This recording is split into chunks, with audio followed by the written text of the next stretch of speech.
Hey everyone, welcome to Scratch. Scratch is a beginner level coding software that uses a block building system. You can see your blocks right here. Um, you'll understand what I mean by block building a little later on. Now, in this video, I'm not going into anything too much, but I am going to explain what each color block does, along with a few other key things that you'll need to know. Starting with right over here, I'll ping my pointer so you can see. This is the canvas where you see the big cat. It's where you show off what you've coded using your blocks. And then from here, we're going to go down, and I'll ping my pointer again. This area here is your sprites. That's where you manage them anyway. And using sprites, it's how you show off your code. It's not where, it's the how. And from the buttons right over here, I'll ping my pointer again. From here, those buttons, you can either load pre-made sprites, paint new ones, upload, or even use your camera. Now, moving on to the left, this little area over here, pinging my pointer, you can manage your backdrops, which are like sprites, but they're more of the background of your canvas. Now, using the buttons here, you can do the same thing. You can load pre-made backdrops, paint new ones, upload them, or use your camera to make them. All right, and next we're going to go up to the Costumes tab, ping my pointer so you know where it is. And this is where you can edit your sprites and their costumes. Costumes are the quote-unquote outfits for your sprite. It's still the same sprite, it just looks different. It's like, say you change your say you get midway through the day and you're like, I don't like my outfit, I'm gonna change it. Same idea. You have the same buttons here as you do for sprites. You can upload from your library or the pre-made ones, paint new ones, upload from a file, or use your camera if you have one. The paint editor is kind of like Microsoft Paint. It's definitely different, but it's similar enough that you'll be able to grasp it really quickly. I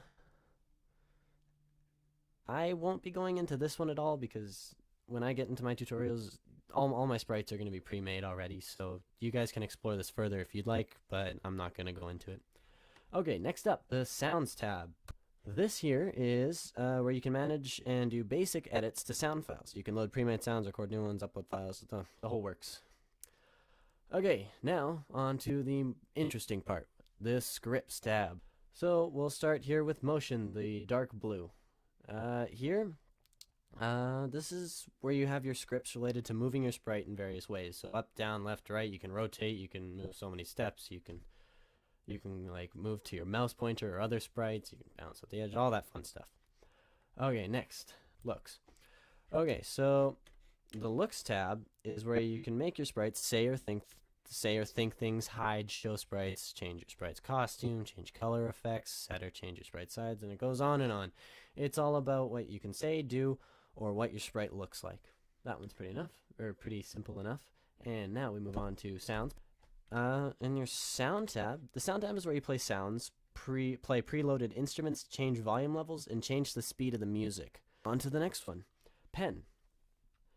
Okay, so pen. The pen tab allows you to turn your sprite into a pen and draw with it. You can also change your pen color, pen shade, pen size, leave copies of your sprite, and clear your ink. That's simple enough. Next, we move on to control. All right, the control tab. The control tab allows us to essentially, control our sprites and scripts. You'll find wait and stop commands, if, repeat, and if-else statements, repeat until and forever loops, and scripts relating to clones here. Now, that sounds really complicated, to you guys at least, but in a future video on control, I'll explain it all so that you guys understand completely what they do. And those are just, the names that I stated out are just fancy names. The way I'll explain it, you'll be like, bam, got it. Oh, simple. Now, the Events tab allows you to start your line of scripts when a certain condition is met. And you also have your broadcasting code here. I'll get into that later. It'll make more sense then. Sensing, right here.